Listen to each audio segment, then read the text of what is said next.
Good morning, everybody. Good afternoon. Good evening, wherever you're from, wherever you're joining us.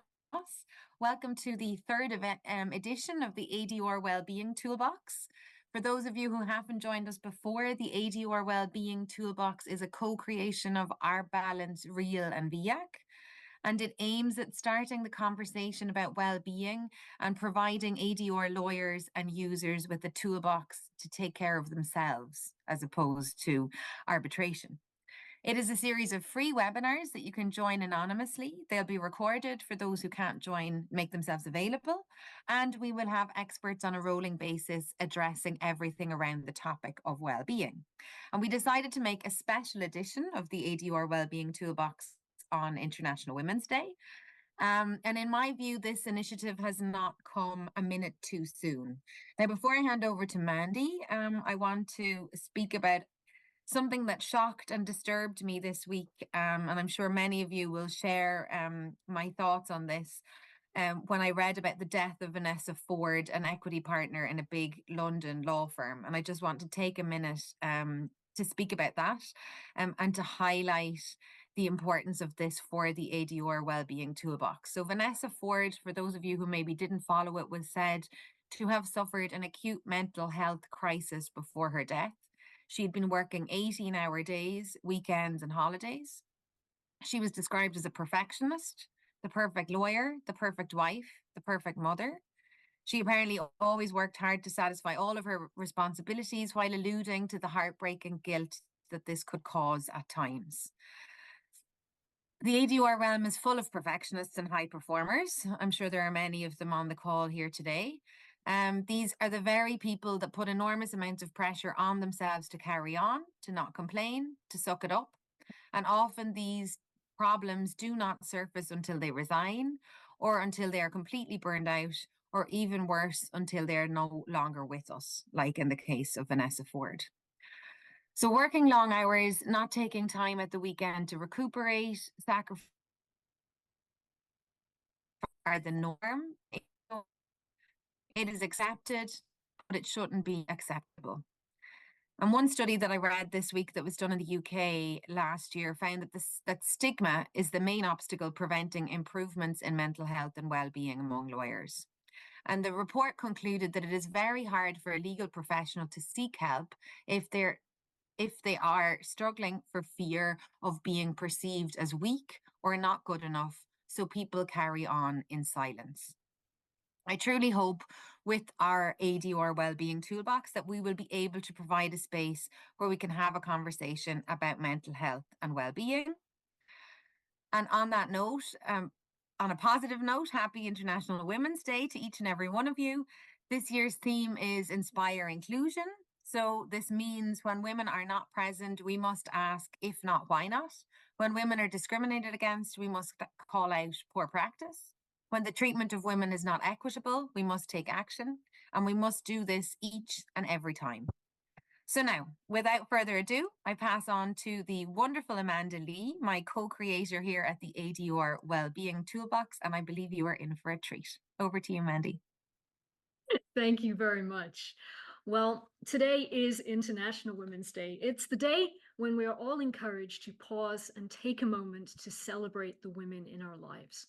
It's the day when we all get to be as sparkly as my blazer. And each year we identify two themes. Niamh has already mentioned that today we're going to be focusing on inspiring inclusion. But it's also worth taking a moment to recognize the theme identified by the United Nations, which is to invest in women and accelerate progress. Now, there are a great many ways in which we can invest in women in ADR in general, and women in arbitration in particular. We can invest our time in mentoring and sponsoring women at all stages of their careers. We can sign the Equal Representation in Arbitration Pledge and its sister pledges. And frankly, if you haven't signed those yet, just head off and do so now. We'll wait, I promise, it's fine. We can educate ourselves about talented arbitrators and mediators who just happen to be female.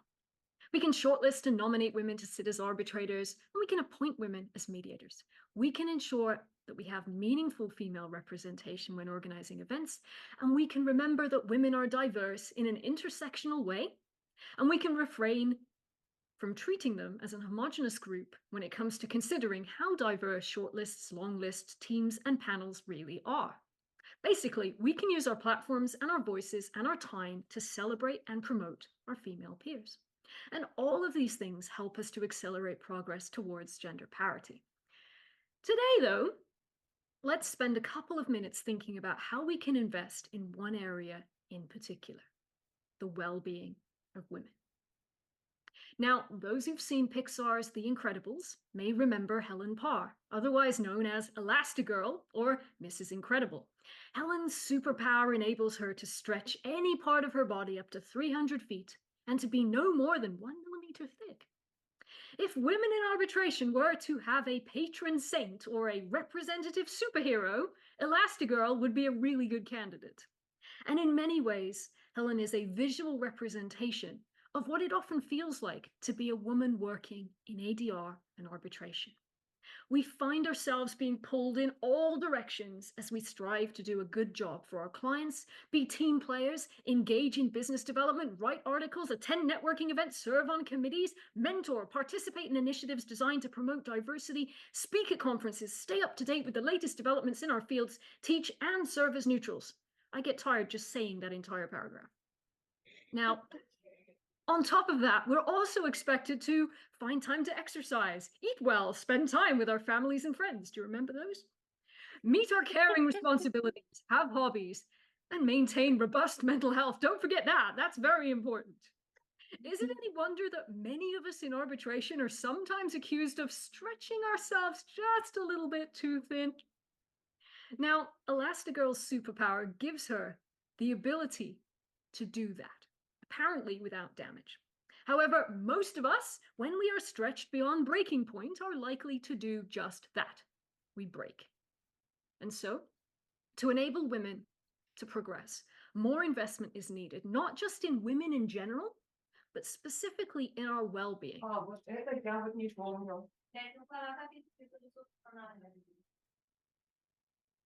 Thank you.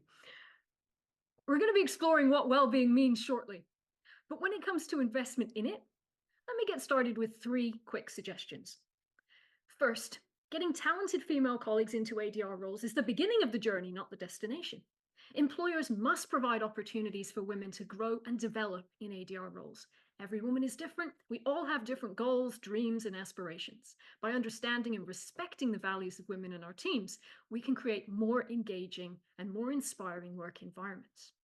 Basically, help women to find their purpose in ADR because, as they say in Avenue Q, which is a delightful musical involving puppets, purpose keeps you going strong like a car with a full tank of gas. Anyone who knows that musical will be really surprised that I didn't swear when I quoted from that.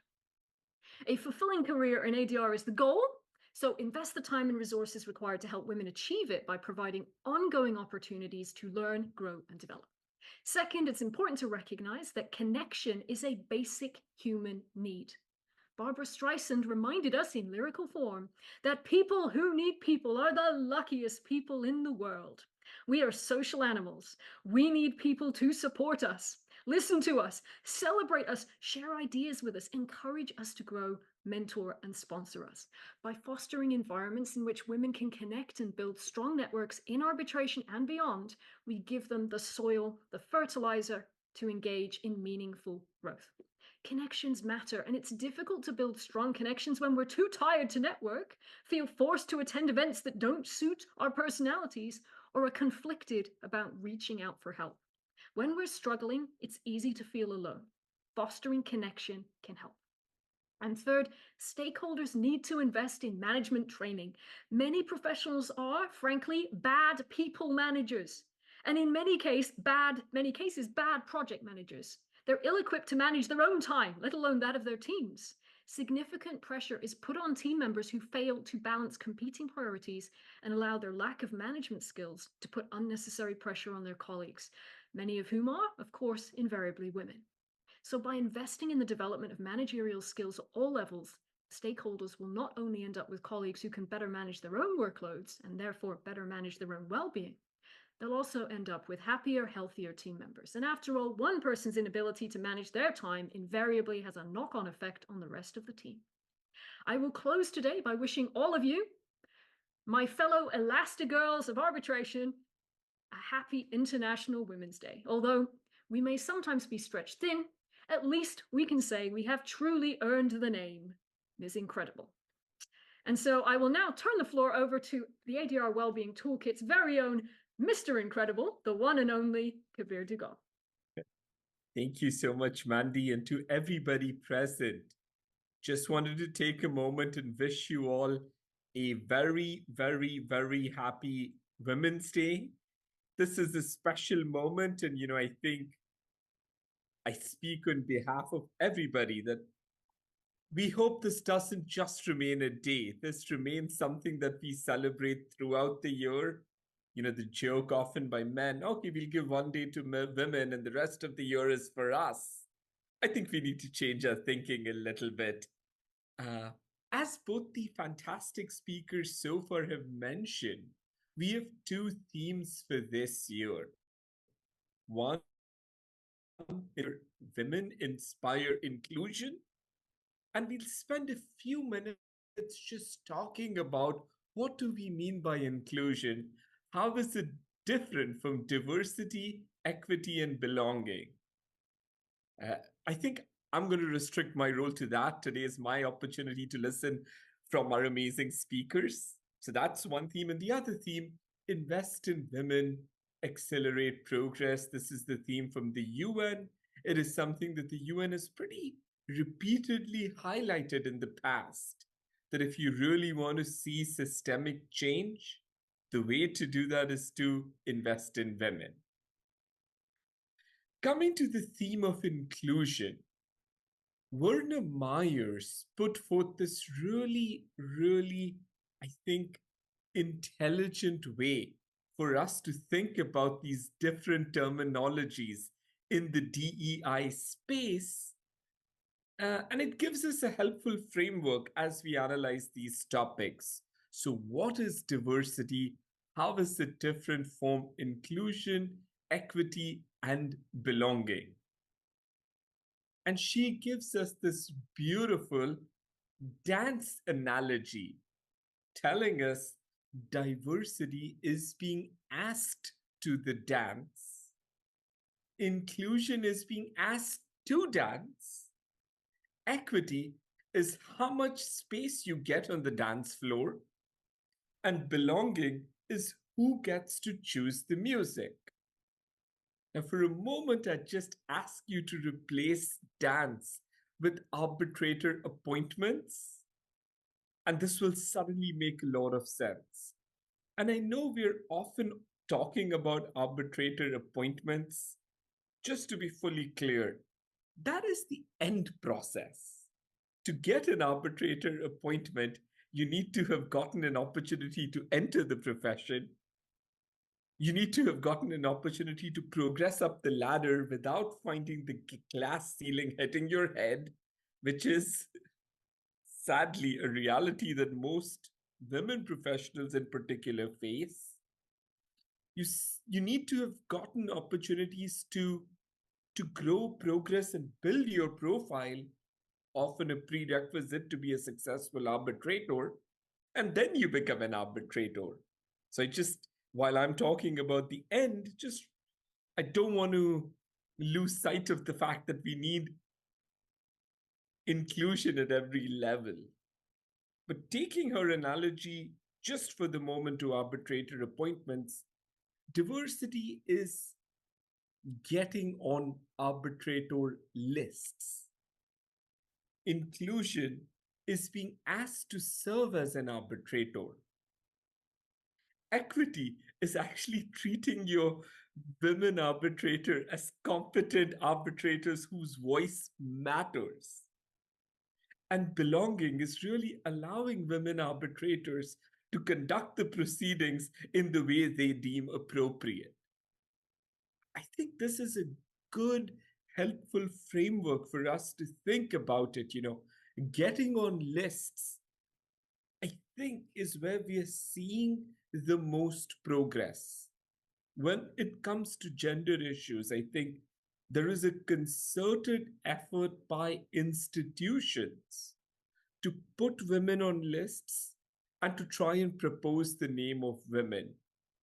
Is that good? Of course. But we're still really at stage one. We need to come to a stage where the fact that women are going to be on panels is taken for granted. I still think we're still asking people, before you appoint, pause. And why are we doing that? Because most people don't even think of women. Hopefully we can make some progress. This is consistent with the theme. I'll just put the theme back for you: inspire inclusion. And on that note, I wish you all a very, very wonderful International Women's Day. It is my job today to sit and listen to everybody speak, and that is exactly what I'm going to do. But don't want to lose sight of this beautiful moment to celebrate this day with all of us together. I see Mandy dancing. With that, please let me stop, and we will carry on with our proceedings. So, out from the male speaker.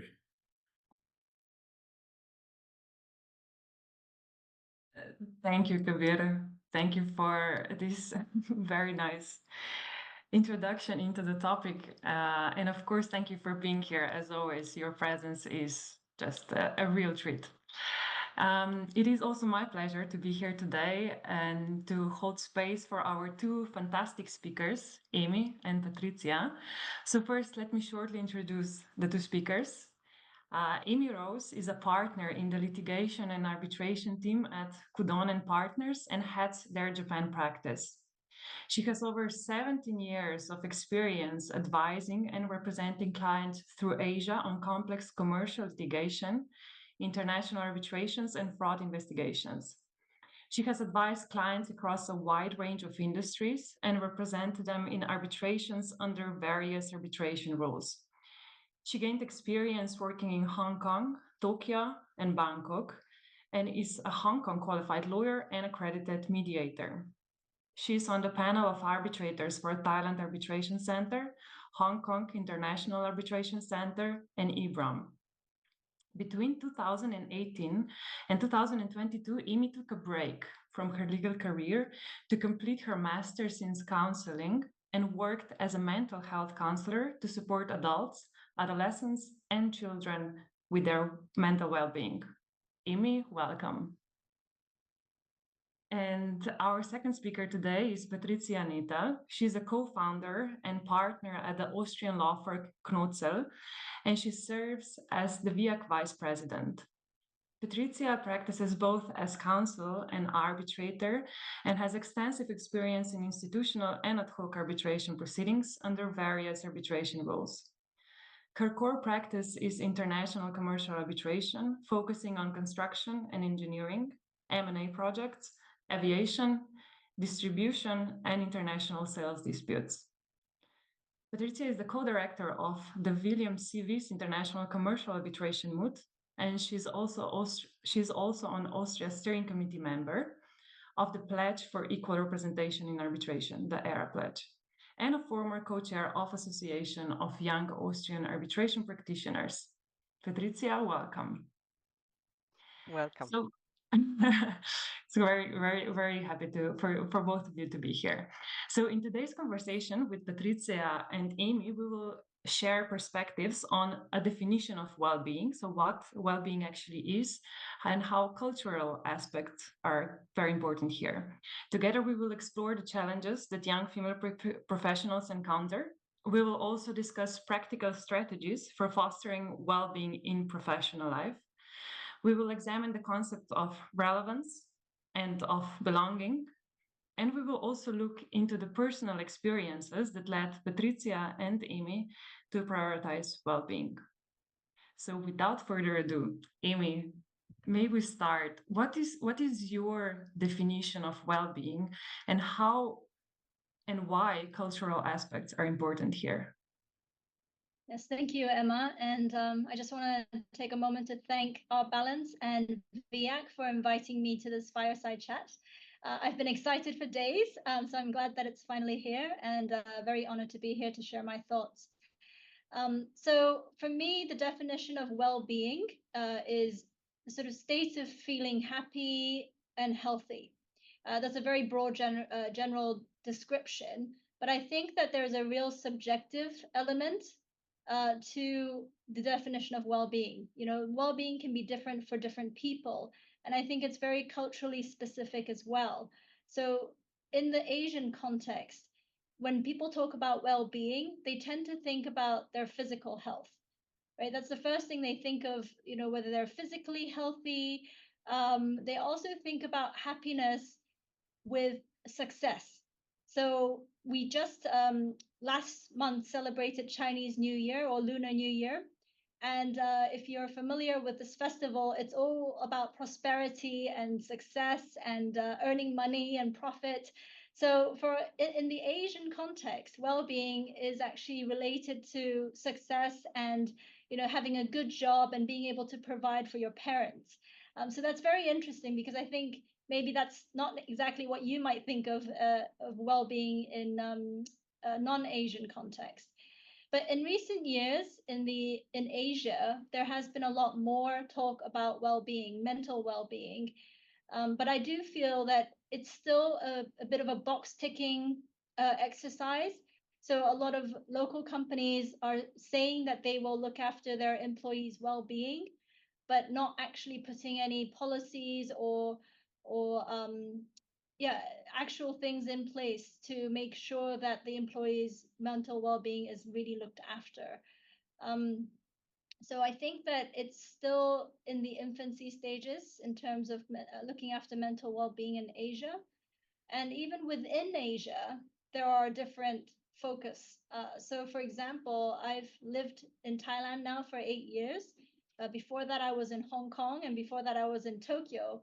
And in each of these jurisdictions, you know, the focus on well-being or happiness is very different. In Thailand, they really focus on relationship. It's a very non-confrontational jurisdiction. So people don't want to be involved in conflict, or they don't want to confront people with problems. Whereas in Hong Kong, it's a very different story. People are looking after themselves because, you know, success is important, time is money.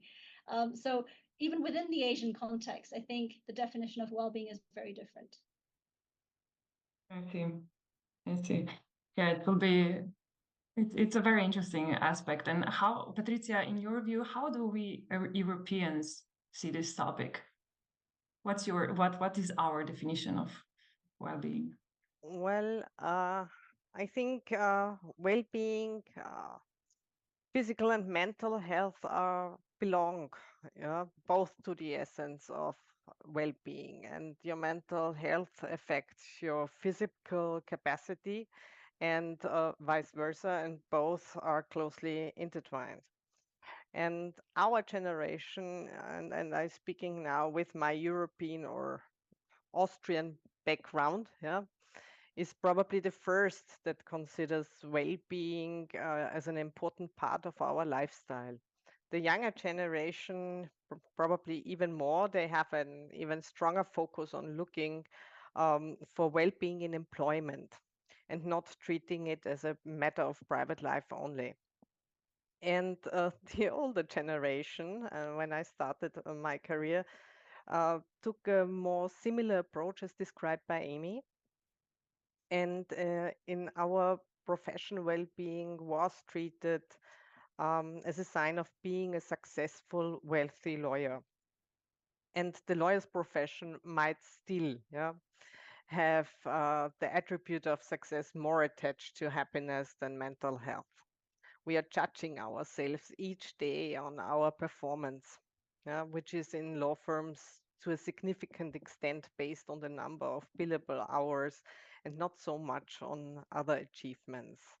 I mean, I see a change here, but I think still a lot of judgment is based on what we can actually achieve in commercial terms. And I hear you mention the younger generations. as the Wismut co-director, what do you observe that younger generations struggle with while entering the ADR community? I hear the change of values that you've mentioned, but what are the particular challenges that you observe? I mean, in my capacity as Wismut director, I see students coming from various cultures and approximately 90 different jurisdictions. Participation in the WIS and its concept of being a competition let you reasonably assume that those students are willing to work hard for their achievements. But the challenges they are facing are very much varying and depend on their environment. And I can give you some extreme examples when you ask me about their personal struggles. For example, in 2017, Afghanistan Wismut students on their way to practice rounds missed a suicide bomb by an inch. Their car was totaled. They immediately organized another car, drove to a safe place in the forest where they conducted their practice rounds. In 2018, Iraq students had to hide during their Wismut preparations in each other's homes to avoid being kidnapped amidst the protests and revolution. They worked under flashlights out of old books because the internet was not working anymore. In 2021, Malaysian students had to struggle to find a way to participate in the middle of a national coup. And in 2022, Russia started its war against Ukraine shortly before the oral round started in Vienna.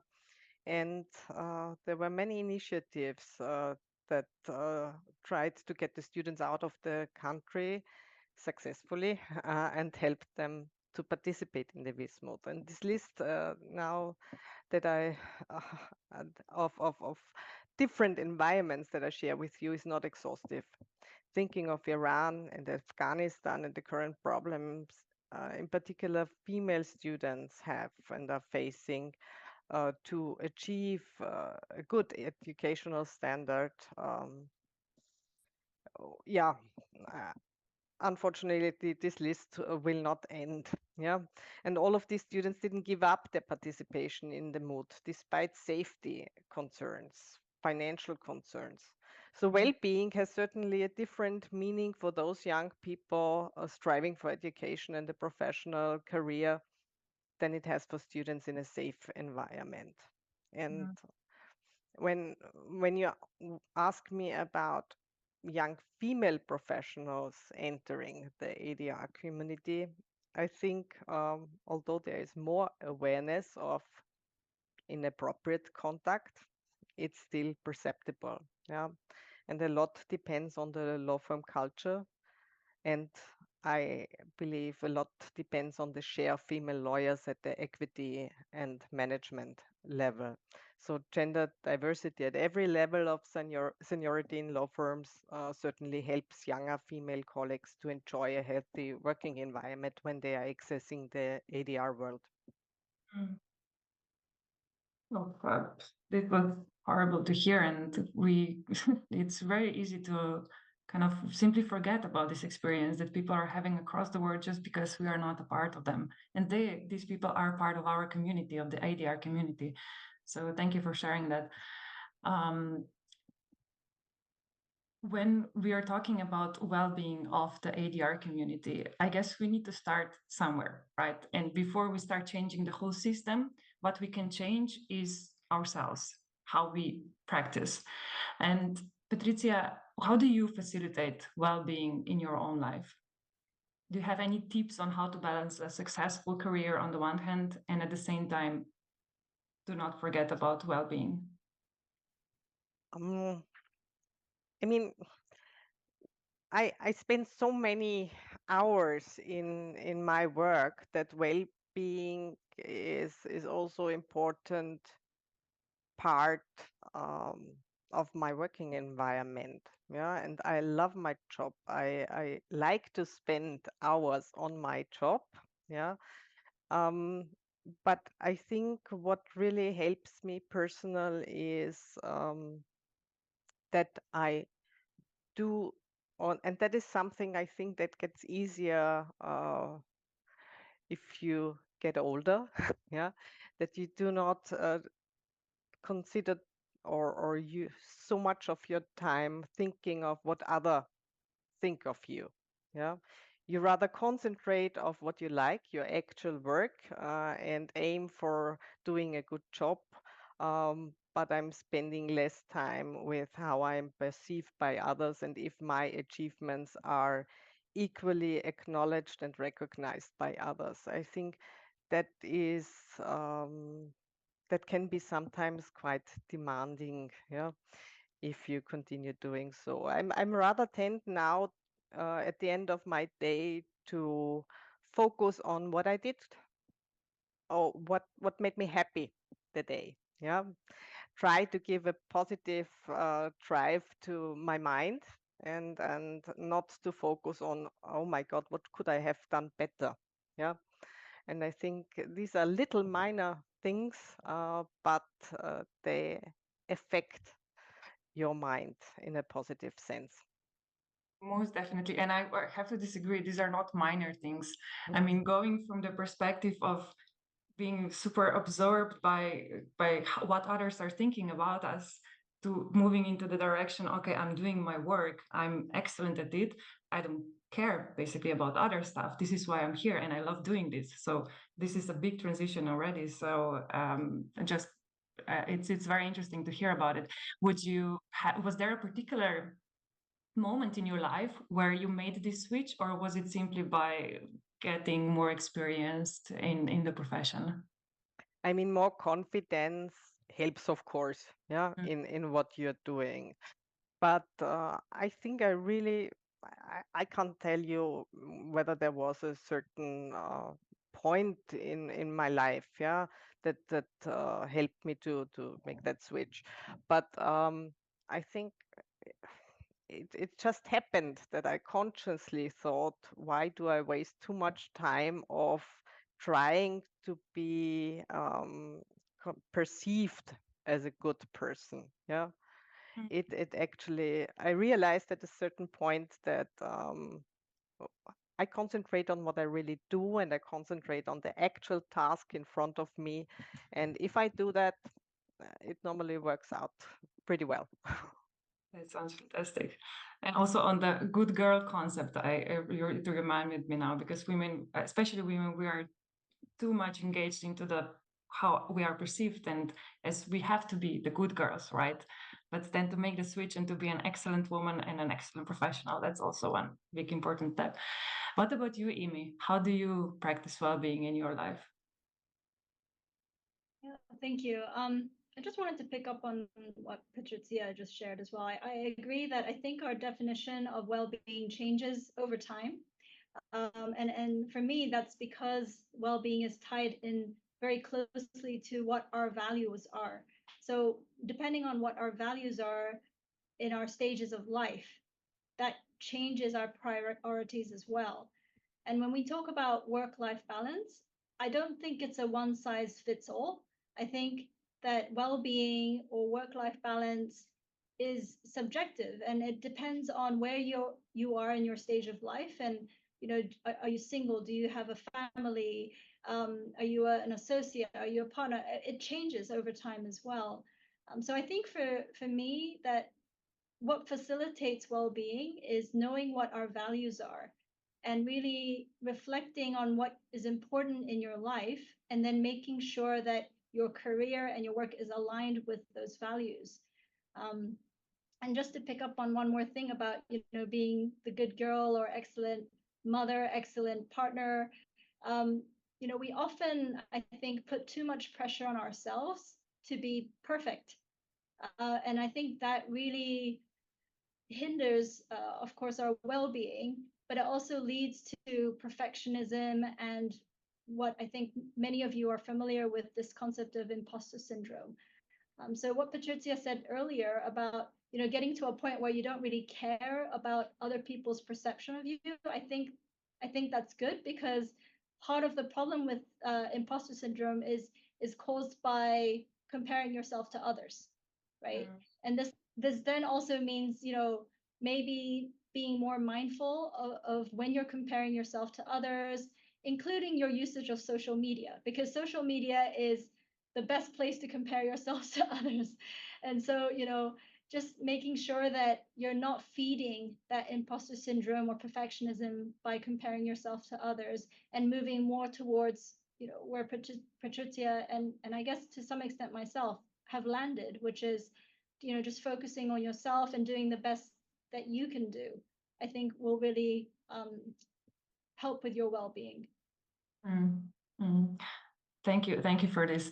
And I hear you mentioned values, how values are an important factor that are determining our well-being, and also in our professional and in our personal life. Do you have an example how a core value of a person can influence their professional and their personal life? And one more question, is there such thing as a bad value and a good value? I don't think there. So taking your second question first, I don't think there is such a thing as a bad value, unless it's an extreme value, of course, and unless it's harmful to yourself and to others, right? And everybody's values are different. So when I talk about values, it's really broad and wide ranging, because values can include your work, of course, but family or your relationships, your marriage. It could be parenting if you have children. Your value may be rooted in your health, right? Health could be very important to you. So it's very wide ranging, but it's a subjective thing. So I think it's important for people to take a step back and really think about what your values are, because that could really help prioritize what you want to do, and focus on the areas where you want to align your work with your values. Probably this alignment of values with what we do at our professional environment and how we are as a person in our personal environment, this is a part of well-being, right? If there is no disconnection between the two, this is what contributes to our well-being. Yes, and I think when there is a disconnection, that's where we fall into the anxiety trap or depression, and can cause a lot of stress when there's misalignment. Yeah, definitely. There's a lot of conversation, and also there's many projects, many initiatives that are focusing on support for female practitioners. Yet it seems that we are not quite there yet. Patrizia, do you think it's still necessary to provide support specifically tailored to female practitioners if we are considering the current balance of women in the legal profession? Yes, definitely. I do. In Austria, for example, we lose a lot of female practitioners after the bar exam. Yeah, they leave practice, start as in-house counsel, or choose a job outside law practice. Yeah, and you have a good balance at the associate level. When it comes to partnership, it's getting nowadays better at the contract partner level, but if you take a look at the company registers, you will rarely find a female equity partners in law firms, at least in Austria. That's what I can tell. And there seems to be more reluctance to value female contributions when it requires to let them in for profit share.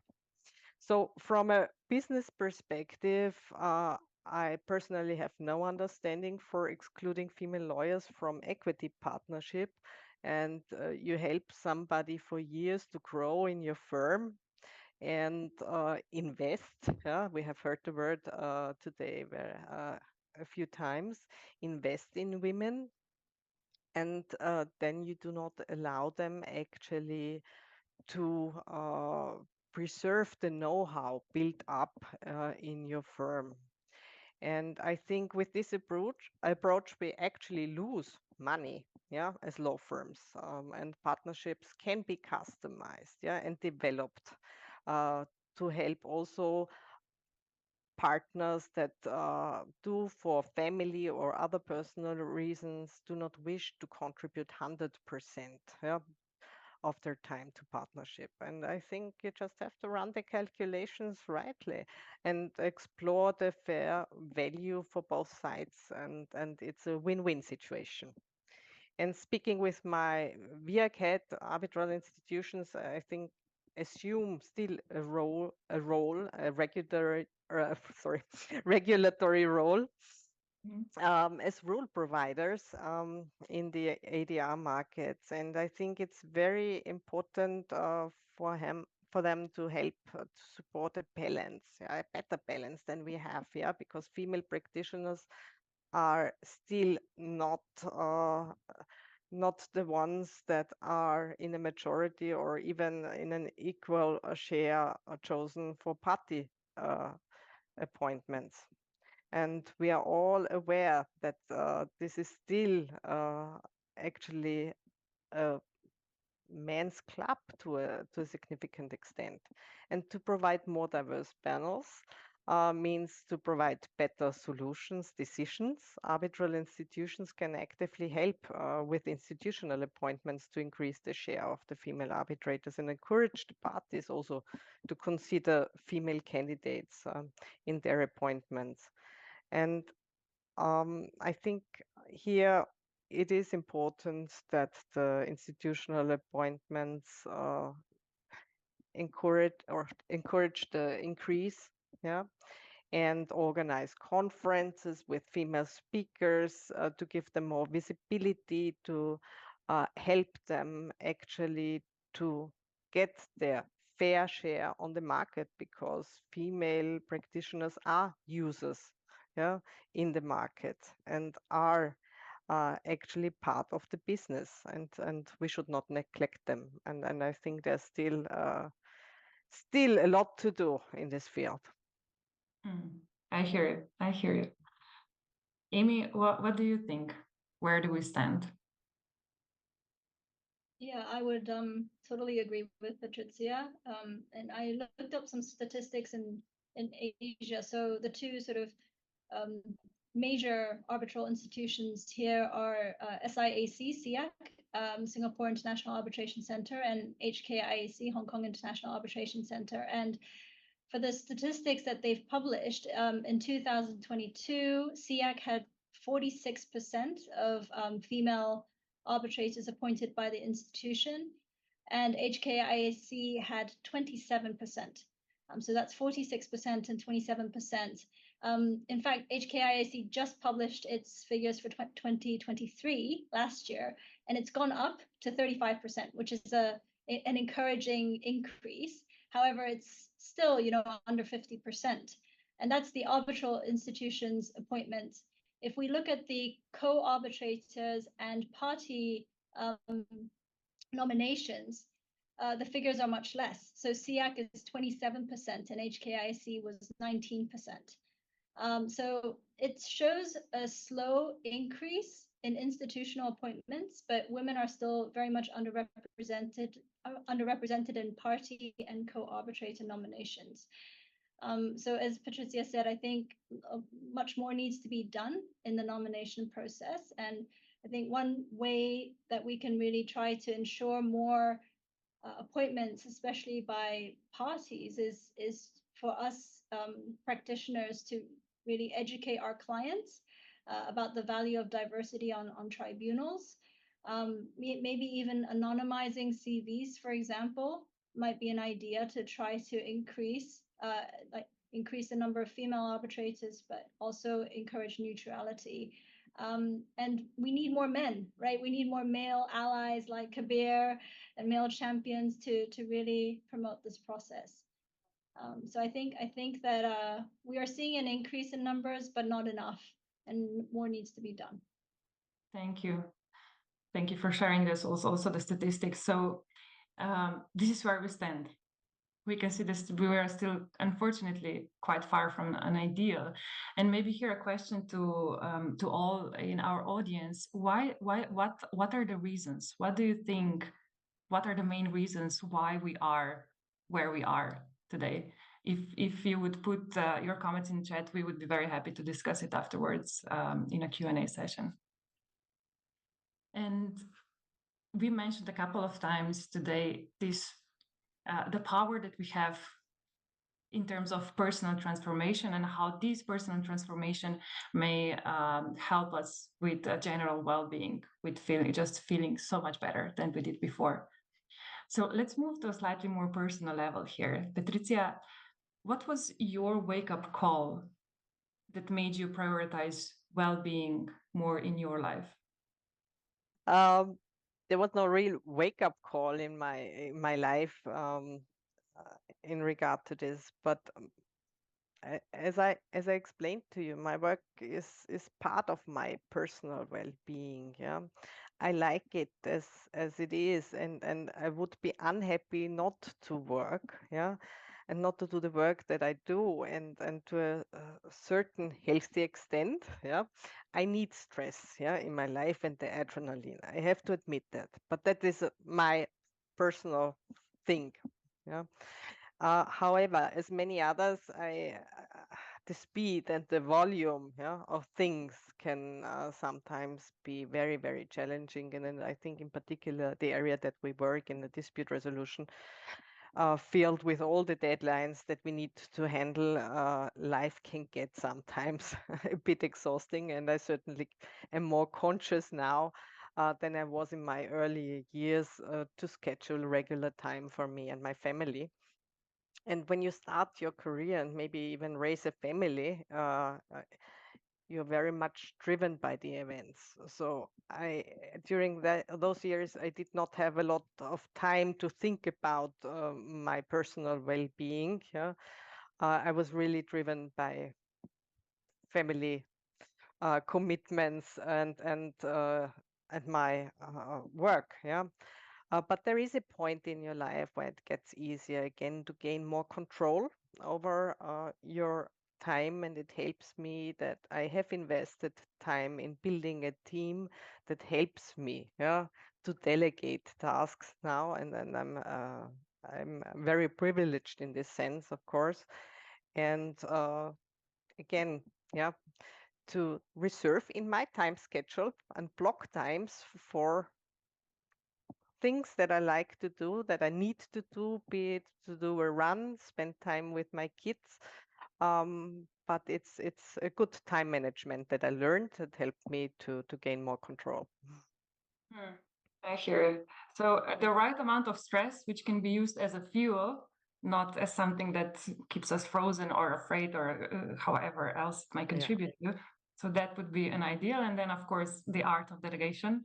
I hear you, and very proper time management in terms of not forgetting about our families, not forgetting about our friends. Amy, what was your wake-up call? So through your remarkable career, you took a break from the legal profession and you ventured into the field of mental health counseling. Could you share a bit more about this experience and what led you to this decision? Yes, thank you, Emma. So on reflection, in hindsight, I left the legal profession about 6 years ago because I was burnt out, to be honest, and I had lost sight of the values, of my own values that I was talking about earlier.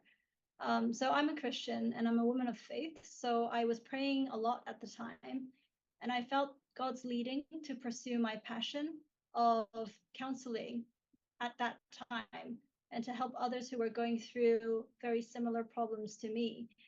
And by doing that, so I was counseling for about 2 or 3 years after I had graduated with my master's, and I was starting to sort of realize that, you know, I am becoming relevant again. I'm helping other people, and it helped me to refocus on what my values are.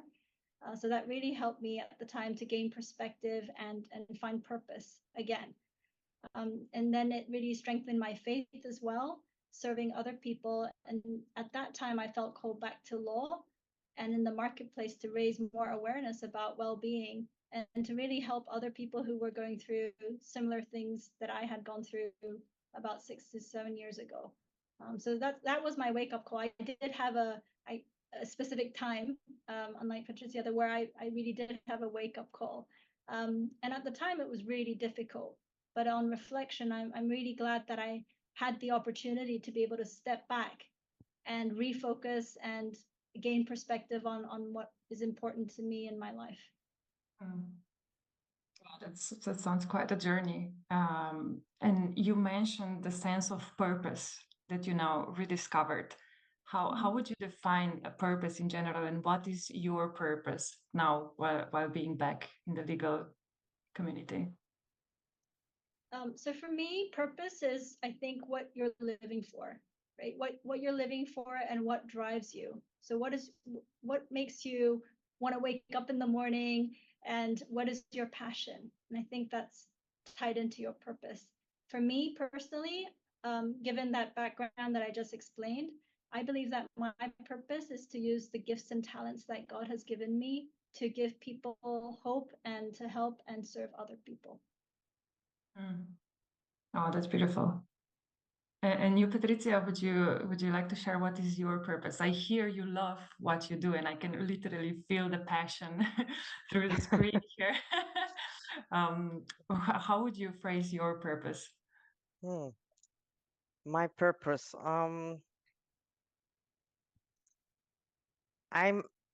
I'm certainly passionate about the things that I do, and if I can convey a little bit of that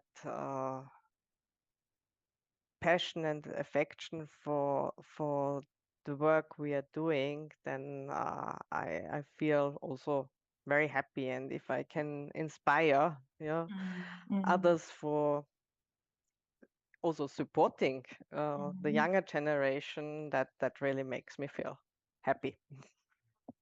That's beautiful. Thank you. Amy, I would like to circle back to your career as a health counselor. So among others, many topics that you have probably addressed, you also explore the concept of relevance. What that actually means, and why should we pay attention to it? I think that relevance, the question of relevance, comes back to values again. So I'm going to keep on talking about values because I do believe that it's really important. It's tied into your identity as well. So I think that when your values and and what you're doing is aligned, then that gives you a sense of relevance as well. Once they're not aligned, right? So putting it the other way, if they're not aligned, then you start to feel a lack of relevance in what you're doing. And this is quite dangerous in my mind, because when you feel that you're not relevant, then you can start to feel hopeless. And hopelessness is very dangerous, because it could then spiral into, mental disorders like depression. So I think that the converse is true, in that if you find relevance in what you're doing because your values are aligned with what you're doing, then you will have a lot of hope, and that will help you excel in what you're doing. There's probably no quick fixes here in terms of how can we realign the course of our life in terms of realignment with our core values and really living the core values. But what would be the start of this process? How can we start addressing this? How can we start questioning this ourselves?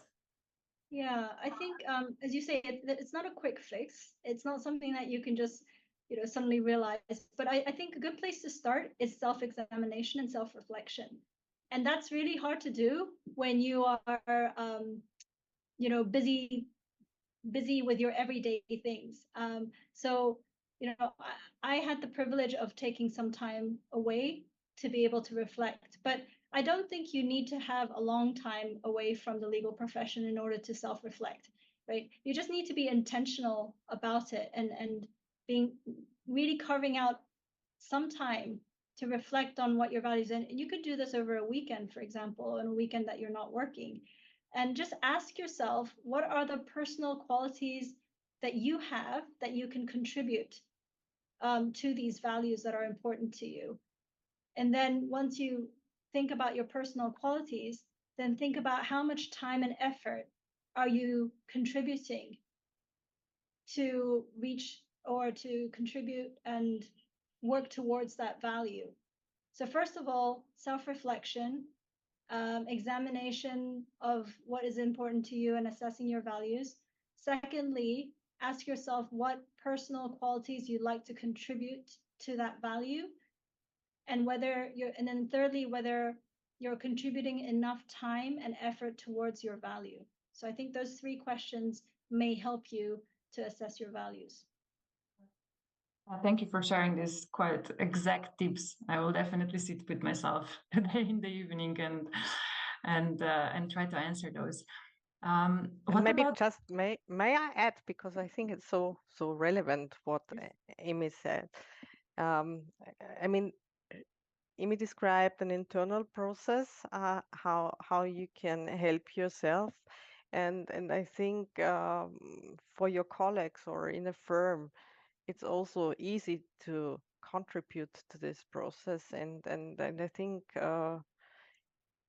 appreciation is important. Yeah, for what we do, we also want to be appreciated by others. Yeah, and they're small things. Yeah, you appreciate the work that is delivered by your colleague. You discuss the work in team meetings. You give feedback as an employer. Yeah, or you have regular team meetings. But I think also in your daily work, it's so easy with a tiny little recognition of something. Yeah, to show your appreciation, and that will make this person also feel more relevant. Yeah, so I think this is a nice, easy way of improvement. Can I just add to what Patrizia said? Because you're absolutely right, Patrizia. I think when we feel valued, right? When we feel valued, we can find that sense of relevance. And I think it's important that for us looking outwards, that we're doing that for somebody else. But I would also say inward as well. It's really important, that sense of appreciation for yourself, right? And also gratitude is a really powerful thing. You know what? When I have 3 children, and they often complain because 2 of them are teenagers. So if any of you have teenagers, you probably understand what I'm going through. But I often say to them, maybe on a daily basis, instead of complaining, think about what you're grateful for. Because when you're grateful, you don't have room to complain. And I think internally, personally, it's also important to remember to be grateful for yourself, but also others as well. Most definitely. And I hear that this sense of relevance can then be also connected to the sense of belonging, because you feel recognized, for example, in your work environment, you then also get a sense of belonging. Why is the feeling of belonging, of being a part of something important, Amy? Well, I think it's really an innate human need to be included, right? Many of you are probably familiar with FOMO, right? Fear of missing out. But it's a very real problem because we all have a sense of wanting to belong and to be included. So I think that's important. And the converse, so when we don't belong, or when we feel like we're missing out on things, then it can really trigger a lot of emotions which have negative effect, like feeling isolated or lonely or sad or angry. So it's an essential need, and that's why I think we need to talk about it. Definitely. And in promoting this sense of belonging, Patrizia, what initiatives or maybe strategies do you believe are essential so that we are creating this environment? May that be in a broader ADR community or in a law firm? I think it is essential, and that law firm employees are conscious to create a kind of belonging to the firm, because you invest time in your employees, money, yeah, and it would be totally detrimental to the, and I'm really talking now just with the business view, detrimental to miss the know-how you're building. Yeah, that's a value you should make sustainable for your firm, in your firm. And so I think also here it's not, it can be a little initiative that has a great effect on belonging. Yeah. I mean, in our team, we have twice a week team meetings. Yeah. So our department team sits together, exchanges views on cases, has a look. We monitor the workload of each individual. So they see we care, that they not one is heavily burdened if there is a need to distribute work amongst them. That that has an effect, and then we organize internal events. We have once a week Pilates training in our firm, other sports events that help to create the team spirit, and I think it's important. And there's not a lot of costs involved. Yeah, it's so easy to do good things. Yeah, without the need of huge investment, financial investment. But you just have to think about it, yeah, and provide the opportunity. And then, of course, regular individual feedbacks to team members. I think that is important, because here you can sense individual issues. Yeah, can be a personal issue that you might help, yeah, to make it easier for this person, or financial concerns that person might have, that it only is able to raise with you in an individual talk, yeah, and makes him feel more valued for the work he's delivering. So I think law firms can do a lot, and it does not necessarily take the great big initiative. And other initiatives in the ADR community, I think we are very fortunate that this community offers us so much. Yeah, be it Arbitral Women, yeah, be it the ERA Pledge. The ICC has also various task force. The Disability Task Force, for example, is a very unique one there. And I think it's important. Yeah, it's important to make use of these networks, and they raise consciousness of issues that we should consider, yeah, and should better consider. They raise awareness and hopefully commit us also to a more inclusive environment. We're back to prioritizing, right? On the level of community, on the level of a law firm, most importantly, on a personal level. Everything is reflected. Thank you, Amy. Thank you, Patrizia, for both of you for this input. I feel like we could continue to talk about these topics for the whole day to really celebrate properly the International Women's Day, but I'm afraid we will slowly have to close. So back over to you, Mandy. Thank you very much, Niamh. Well, thank you all so much for joining us this morning, this afternoon, this evening, tonight, wherever you are in the world, however you are celebrating International Women's Day. Thank you so much for choosing to come and celebrate with us and our fantastic speakers. Thank you so much to Emmy, to Patrizia, to Niamh for the excellent moderation, and of course to Niamh and to Kabir for their fabulous contributions as always. We look forward to presenting further episodes of the ADR Wellbeing Toolbox series. And for those of you who will be at Viz, we'll be there too. After all, everyone in the arbitration community is going to be descending on Vienna very, very soon. So please do join us if you're coaching or if you're a team member for some light stretching, breathing, and contemplation, shall we say. That will be on March 25th. So thank you very much. And we look forward to you all joining us for future International Women's Day events, if we have one next year, and for future ADR Wellbeing Toolbox events in due course. Thank you all so much. Thank you. Thank you. Thank you. Happy Women's Day. Happy Women's Day. Absolutely. Absolutely. Bye-bye. Thank you all.